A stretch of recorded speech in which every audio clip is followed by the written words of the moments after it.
ನಮಸ್ಕಾರ ಕರ್ನಾಟಕ. ರವಿ ಡಿ ಚೆನ್ನಣ್ಣ ಯಾರಿಗೆ ತಾನೇ ಗೊತ್ತಿಲ್ಲ. ಒಂದು ಸಮಯದಲ್ಲಿ ಮೈಕ್ ಅಂದರೆ ರವಿ ಡಿ ಚೆನ್ನಣ್ಣ ಅಂತಾರೆ ಭಾಷಣ ಅಂದರೆ ಇನ್ಸ್ಪಿರೇಷನು. ಈ ರೀತಿ ಲಕ್ಷಾಂತರ ಕರ್ನಾಟಕದ ಯುವಕರು ಇನ್ಸ್ಪಿರೇಷನ್ ಆದಂಥ ಕಾಲ ಬೇರೆ. ಈಗ ರವಿ ಡಿ ಚೆನ್ನಣ್ಣ ಅವ್ರನ್ನ ಯಾವುದೋ ಒಂದು ಇಲಾಖೆಗೆ ಟ್ರಾನ್ಸ್ಫರ್ ಮಾಡಿ ಆದೇಶ ಹೊರಡಿಸಿದ್ದಾರೆ. ಸೊ ಬೆಳಗ್ಗೆ ನಾನು ರವಿ ಡಿ ಚೆನ್ನಣ್ಣವರ ಹಿತೈಷಿಯಾಗಿ ನಾನೊಂದು ವಿಚಾರ ಅವ್ರಿಗೆ ಹೇಳಲಿಕ್ಕೆ ಇಷ್ಟಪಡ್ತೇನೆ. ರವಿ ಡಿ ಚೆನ್ನಣ್ಣವರೇ, ತಮಿಳ್ನಾಡಿಗೆ ಸಿಂಗಮ್ ಅಣ್ಣಮಲೈ ಆದರೆ ಕರ್ನಾಟಕಕ್ಕೆ ನೀವೇ ಸಿಂಗಮ್ ಅಣ್ಣಮಲೈ ಅಂತ ಸಾಕಷ್ಟು ಹುಡುಗರು ಇನ್ಸ್ಪಿರೇಷನ್ಗೆ ಒಳಗಾದವ್ರು ಮಾತಾಡ್ಕೊಳ್ತಾರೆ.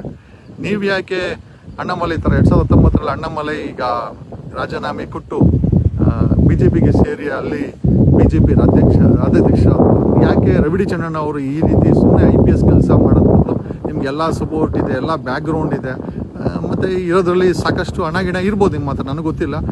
ಯಾಕೆ ನೀವು BJPಯಿಂದ ರಾಜಕೀಯಕ್ಕೆ ಬಂದು ಒಂದು ಒಳ್ಳೆಯ ಬದಲಾವಣೆಯನ್ನು ಮಾಡೋಕ್ಕೆ ಯಾಕೆ ಪ್ರಯತ್ನ ಮಾಡಬಾರ್ದು? ನಿಮ್ಮ ಭಾಷಣ ಮತ್ತು ನಿಮ್ಮ ಅದೆಲ್ಲ ವೇಸ್ಟ್ ಆಗಿಬಿಡುತ್ತೆ. ಹಾಗಾಗಿ ನಾನು ರವಿ ಡಿ ಚೆನ್ನಣ್ಣ ಅವರಿಗೆ ಒಂದು ಸಲಹೆ, ಬೀಂಗ್ ಎ ವೆಲ್ ವಿಶರ್, ಯಾಕೆ BJP ಸೇರಬಾರ್ದು?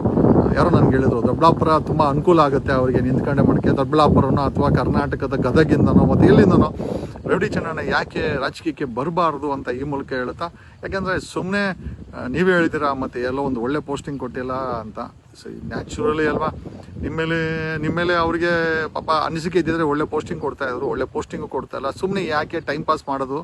ಯಾಕೆ ನೀವು ರಾಜಕೀಯಕ್ಕೆ ಬಂದು ಟ್ರೈ ಮಾಡಬಾರ್ದು? ಅಣ್ಣಮಲೈ ಥರ ಈಗ ಅಣ್ಣಮಲೈ 6 ವರ್ಷದಿಂದ ಟ್ರೈ ಮಾಡ್ತಿರ್ತಾರೆ, ಅದೇ ರೀತಿ ನೀವು ಯಾಕೆ ಟ್ರೈ ಮಾಡಬಾರ್ದು? ಒಬ್ಬ IPS ಆಫೀಸರ್ ಹಿಂದೆ ಏನು ಮೊದಲನೇ ಬಾರಿ ಎಲ್ಲ ಶಂಕರ್ ಬಿದ್ರಿ ಅವರು ಇವರು ಸಾಕಷ್ಟು ಜನ, BK ಹರಿಪ್ರಸಾದ್, ನಮ್ಮ ಶಿವರಾಮು ಎಲ್ಲರೂ ಬಂದಿದ್ದಾರೆ. ನೀವು ಯಾಕೆ ಒಂದು ರಾಜಕೀಯಕ್ಕೆ ಟ್ರೈ ಮಾಡಿ? ರವಿ ಡಿ ಚೆನ್ನಣ್ಣ ಅಂತ ಈ ಮೂಲಕ ಹೇಳ್ತಾ ನನ್ನ 2 ಮಾತುಗಳನ್ನು ಮುಗಿಸ್ತಾ ಇದ್ದೀನಿ. ನಾನು ನಿಮ್ಮ Jagadish from true life news channel.